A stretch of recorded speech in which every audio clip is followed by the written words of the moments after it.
తలనీలాలు ఇవ్వచ్చా? ఇది చాలా ముఖ్యమైనటువంటి విషయం అండి ఇది. అంటే ఇప్పుడు తలనీలాలంటే ఏంటండి? సమర్పించడం అంటే మనం తిరుపతిలో ఇచ్చేస్తాం, గుండు కొట్టి ఇచ్చేస్తాం, మొక్కుకుంటాం, స్వామి నాకు ఈ ఉద్యోగం వస్తే నేను తలనీలాలు ఇస్తాను, లేకపోతే నాకు ఈ అమ్మాయితో పెళ్ళైతే నేను గుండు ఇస్తాను అని చెప్పి సంతానం కలగడానికి, ఇలా రకరకాల కోరికలతో కలియుగ దైవమైనటువంటి శ్రీ వెంకటేశ్వర స్వామి వారి యొక్క ఆ కరుణతో మనము మొక్కుకుంటాం, తీరుస్తాం. అసలు కోరికలు అనేటటువంటి ఎక్కడి నుంచి వచ్చినాయి? ఆపద మొక్కుల వాడు అన్నారు. ఆపదల్లో ఉన్నప్పుడు మనం మొక్కుకుంటే ఇమీడియట్ నేనున్నాను అని చేసేటటువంటి కలియుగ దైవమైన, ఏకైక దైవమైన. కాబట్టి ఇక్కడ ఏమవుతుందంటే తలనీలాలు అన్ని దేవస్థానాలకి లింక్ అయి లేవు. Only to they should be applied only to Tirupati. అది కూడా మనం తిరుమల తిరుపతి. ఎందుకని మనకి అనంటే, మనకి శ్రీ వెంకటేశ్వర స్వామి వారిని మనం శ్రీమన్నారాయణమూర్తి అవతారంలో లక్ష్మీదేవి శ్రీమన్నారాయణమూర్తి వైకుంఠంలో ఉంటారు. ఇక్కడ భూలోకంలో ఋషులంతా కూడా కలిసి ఒక యాగాన్ని చేస్తున్నారు. దీనికి ఈ యాగ ఫలితం ఎవరికి ఇస్తున్నామంటే త్రిమూర్తులు ముగ్గురికి ఇచ్చేస్తామని వాళ్ళు అంటారు. వాళ్ళు అంటే అలా కాదు, ఈ ముగ్గురులో కూడా ఎవరు ఒకళ్ళకే ఇద్దాము, ఎవరు సర్వశ్రేష్ఠుడో వాళ్ళకి ఇద్దాము అని చెప్పేసి ఈయన్ని రెచ్చగొడతారు. అప్పుడు భృగు మహర్షి ఏం చేస్తాడు? ఈ భారాన్ని కూడా భృగు మహర్షికి చెప్పేస్తామంటారు. ఈ భృగు మహర్షికి ఉన్నటువంటి ప్రత్యేకత ఏంటంటే, ఆయన చాలా గొప్ప ఋషి. కాకపోతే ఆయనకి ఏ ఋషికి లేనట్టుగా పాదములో 3వ కన్ను ఉంటుంది.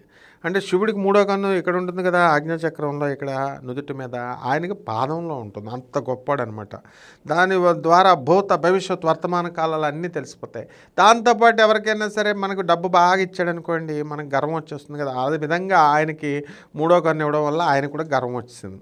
సరే వెళ్తాడు. వెళ్ళేసరికి ఇక్కడ ఫస్ట్ ఎక్కడికి వెళ్తాడు? బ్రహ్మలోకానికి వెళ్తాడు. నేను టెస్టింగ్ చేస్తానంటే అహంకారం ఏ రేంజ్కి వచ్చేస్తుందంటే, మనము మానవులం, మా ఋషులమైతే ఏంటి మానవుడే, అయితే మనం వెళ్ళి త్రిమూర్తుల్లో చెకింగ్ చేస్తానని వెళ్తాడు. ఇక్కడ అహంకారానికి పరాకాష్ఠ అనమాట అది. కాబట్టి అక్కడ బ్రహ్మదేవుడు ఏం చేస్తాడు? వాళ్ళకి అన్నీ తెలుసు ఇవన్నీ కూడా. ఎందుకు టెస్ట్ చేయించుకోవడానికి వాళ్ళు ఏమన్నా పిచ్చోళ్ళే? అందుకని సరస్వతీదేవి వీణ వాయిస్తున్నట్టుగా ఉంటే చక్కగా బ్రహ్మదేవుడు అందులో లీనమవుతాడు. భృగు మహర్షి వచ్చినట్టు తెలుసు ఆయనకి, పట్టించుకోరనమాట. పట్టించుకోకుండా వాళ్ళలో వాళ్ళు ఉన్నట్టు నటిస్తారు. నటిస్తే ఈయన కోపం వచ్చేస్తుంది. పిలిచి నీకు అసలు బ్రహ్మదేవుడికి గుళ్ళే ఉండకూడదు, నీకు పూజార్హత లేదని చెప్పేసి అక్కడ ఇచ్చేస్తాడు. ఇక్కడ నెక్స్ట్ మళ్ళీ కైలాసం వస్తాడు. కైలాసం వస్తే భార్యాభర్తలు అన్న తర్వాత సరసాల్లో ఉంటారు కదా, అక్కడ కూడా శివుడు పార్వతి చక్కగా వాళ్ళ ప్రేమ భావంతో వాళ్ళు ఉంటారు, నాట్యం చేస్తూ ఉంటారు. నాట్యం చేసేసరికి వీళ్ళని వచ్చినట్టుగా పట్టించుకోరు. వీళ్ళు కూడా సైలెంట్గా ఉండు, అదంతా విష్ణుమూర్తి చూసుకుంటాడని విష్ణుమూర్తి మీద తోసేస్తాడు శివుడు. ఇప్పుడేమవుతుంది?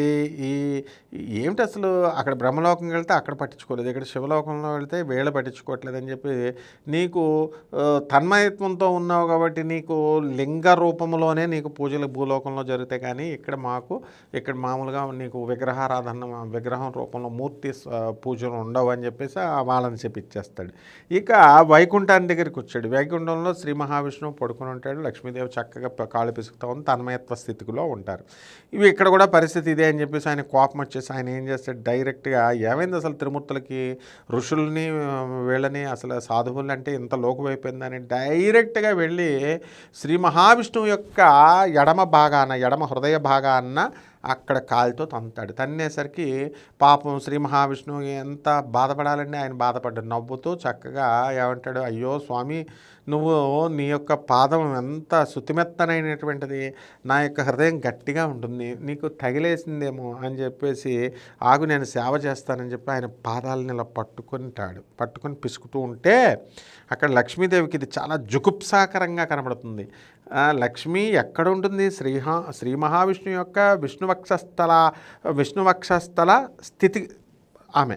అందువలన విష్ణుమూర్తి యొక్క హృదయస్థానంలో ఉండేటటువంటి నన్ను తంతే విష్ణువక్షస్థల స్థితాయాం మరి ఉంటే ఈయన వచ్చి తంతే ఆయన కాళ్ళు పిసుకుతున్నాడని చెప్పేసి ఆమె కోపం వచ్చి, ఆమెకు పాపం అంతరార్థం తెలియదు, లేడీస్కి తెలివి తక్కువ కదా, అందువలన అలిగిపోయి వెళ్ళేసి తిరుమల దగ్గర ఉన్నటువంటి శ్రీనివాస మంగాపురంలో తిరుచానూరులో అక్కడ దుకాణం పెట్టేసింది, అక్కడ వెలిసింది. ఇక్కడ ఈ లోపల మహావిష్ణువు ఏం చేస్తాడంటే ఆయన కాళ్ళు పిసుకుతున్నట్టుగా పిసుకుతూ ఆయన ఆయన కన్నుని ఇలా పిసికేసరికి పొడిచేసరికి ఆయన కన్ను పోతుంది. అప్పుడు భృగు మహర్షికి జ్ఞానం వస్తుంది. అయ్యో, నేనెంత పాపిని, నేను సకల 14 భువన భాండాలకి నాయకుడైతే అవ్వచ్చు, సర్వేశ్వరుడైతే అవ్వచ్చు, అది కాదు ఇక్కడ. ఆల్ పవర్ఫుల్ అయితే అవ్వచ్చు, ఓమ్నిసెంట్, ఓమ్నిపొటెంట్, ఆల్ పర్వేడింగ్, సర్వత్ర వ్యాపకుడైతే అవ్వచ్చుడు. కానీ కరుణామయుడు, ఆయన దయామయుడు. ఇటువంటి ఆశ్రిత జన భక్త వత్సలున్నా నేను అవమానించింది అని చెప్పేసి ఆయన పాదాల మీద పడి క్షమాపణ అడుగుతాడు. బాగుంది. అప్పుడు ఈ లోపల ఆయన భృగు మహర్షి చేయాల్సింది చేస్తాడు, వెళ్ళిపోయాడు. ఇప్పుడు పెళ్ళాం వదిలేసింది ఈయన్ని, శ్రీ మహావిష్ణువుని. ఈయన ఏం చేస్తాడు, దరిద్ర నారాయణుడైపోయి లక్ష్మి ఉన్నంతవరకే ఎవడైనా సరే, మనిషి అయినా ఎవడైనా, భార్య ఉన్నంతవరకే భర్తకు గౌరవం. భార్య వదిలేస్తే భర్త పోయినట్టే, ఆయన అదృష్టం పోయినట్టే. సగం భార్య చనిపోతే భర్త సగం చనిపోయినట్టే. కాబట్టి ఈ విషయాన్ని జాగ్రత్తగా చూసుకోవాలి. భర్త చనిపోయినా భార్య బతకగలదు, కానీ భార్య చనిపోతే భర్త మాత్రం బతకలేడు. ఎందుకంటే భార్య కావాల్సినవన్నీ కూడా సమకూరుస్తుంది పాపం. భార్య చనిపోతే వీడు చచ్చిపోయినట్టే. ఇక వీడు భర్త అనేటటువంటి వాడు భార్యకు అన్ని సేవలు చేయడు కదా, కాబట్టి ఇతను బ్రతుకున్న వేస్ట్ అనమాట. కాబట్టి భార్యాభర్తలు అనేటటువంటి వాళ్ళు ఒకే సోల్. కాబట్టి ఇక్కడ ఏమవుతుందంటే, శ్రీ మహావిష్ణువు దరిద్రుడైపోయాడు పాపం, పిచ్చోడైపోయి వెళ్ళి తపస్సు చేసుకుంటున్నాడు. తపస్సు చేసుకుంటుంటే లక్ష్మి కోసం అనమాట, మహాలక్ష్మి కోసం తపస్సు చేస్తుంటే పాపం బ్రహ్మ, శివుడు వీళ్ళు చాలా జాలిపడి వాళ్ళు ఆవు దూడల రూపంలో వచ్చి ఈ పొట్టలో ఈయనకు పొట్ట పట్టేసింది. మహావిష్ణువు తపస్సు చేస్తుంటే ఆ పొట్ట పైనుంచి ఆవు ధారగా పాలునిచ్చేస్తూ ఉంటుంది. ఆ విధంగా ఈ లక్ష్మీదేవి వదిలేసి వెళ్ళిపోయింది కదా, తిరుచానూరులో వెళ్ళి అక్కడ సెటిల్ అయిపోయింది. దరిద్ర నారాయణుడు అయిపోయాడు శ్రీమన్నారాయణమూర్తి. పాపం వెళ్ళి తపస్సు చేసుకుంటున్నాడు తిరుమల కొండపైన. తపస్సు చేసుకుంటూ ఉంటే ఆయన పైన పొట్టలు వచ్చేసినాయి. ఈయన పాపం తిండి లేదు, ఏదీ లేదు, ఎలా అని చెప్పి పాపం శివుడును బ్రహ్మదేవుడు ఇద్దరు గోరూపాలలో వచ్చి జాలి వేసి మహావిష్ణువుకి తిండినివ్వాలని చెప్పి వచ్చి వాళ్ళు ఏం చేస్తున్నారు, ఆవు ఇలా ధారగా పాలని పోసేస్తుందన్నమాట ప్రతిరోజు. ఆ ఆవుల్ని ఎవరో ఒకరు పెంచుకోవాలి కదా. ఆ ఆవుల పాలకుడు అతను ఇది చూస్తాడు ఒకరోజు. రోజు ఎవరికి ఇచ్చేస్తుంది ఈ ఆవు, అసలు పాలు ఇవ్వట్లేదు మనకి అని చెప్పేసి అక్కడ ఈ పుట్టలో ఉన్నటువంటి వెంకటేశ్వర స్వామి తాగేయడం చూస్తాడు. ఎవరో ఒక అతను తాగేస్తున్నాడని చెప్పి పాపం వెంకటేశ్వర స్వామి శ్రీమన్నారాయణమూర్తి అని ఆయన తెలియదు కదా.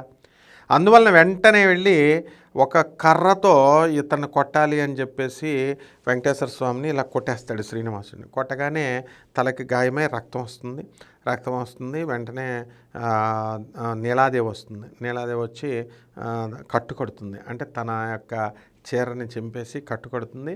అలాగే వెంకటేశ్వర స్వామి వారికి చక్కగా ఈ గాయం తగ్గిపోయినా సరే అక్కడ మచ్చ ఏర్పడుతుంది, జుట్టు ఉండదన్నమాట అక్కడ చిన్న భాగం ఇలాగా ఆ గాయం వల్ల. అప్పుడు నీలాదేవి ఏం చేసిందంటే, ఆమె ఒక మహాభక్తురాలు. ఆమె వెంకటేశ్వర స్వామి యొక్క సౌందర్యం అయ్యో తగ్గిపోయింది, శ్రీ మహావిష్ణువు ఇతను అని చెప్పేసి ఆమె యొక్క జుట్టుని, అంటే మహావిష్ణువు అని తెలీదు, శ్రీనివాసుడు అని తెలుసు అంతే. ఆ జుట్టుని తను కొంత ప్యాచ్ వర్క్, కొంత జుట్టుని తీసి ఆయనకి ప్యాచ్ చేస్తుంది. ప్యాచ్ చేసి, అంటే కాస్మెటాలజీ, ఇప్పుడు మనం వెంట్రుకలు అతికిస్తాం కదా, అట్లా అతికేసరికి వెంకటేశ్వర స్వామి వారు ఆయన యొక్క సౌందర్యం తగ్గకూడదు అనే సదుద్దేశంతో చేసింది. ఇది అర్థం చేసుకున్నారు స్వామివారు. అందుకని ఆయన ఏం చెప్తారంటే, అమ్మ కలియుగాంతం వరకు నీ త్యాగానికి గుర్తుగా ఇక్కడ తిరుపతిలో ఎవరైతే తల నీలాలు ఇస్తారో అటువంటి వాళ్ళందరూ కూడా ఆ జుట్టంతా నీకే చెందుతుంది అని చెప్పేసి ఆయన వరం ఇచ్చారు. అంటే శ్రీనివాసుడి యొక్క సహజ సౌందర్యం అలా ఉంది. అసలు సాధారణంగా మహిళలు ఎవరు కూడా మరి కేశ సౌందర్యం, జుట్టు కొంచెం పోతే చాలా బాధపడిపోతారు. జుట్టు ఊడిపోతేనే మందార ఆకులన్నీ కోసేస్తారు. మందార చెట్లు ఏముండవు, గోరింతాకు చెట్లు తెల్లగా అయిపోతే గోరింతాకు చెట్లు ఉండేవారు, అన్ని చెట్లలో ఆకులన్నీ కూడా పీకేసి రాసేస్తూ ఉంటారు కదా. అంతా సౌందర్య పోషణ చేస్తారు జుట్టుకి.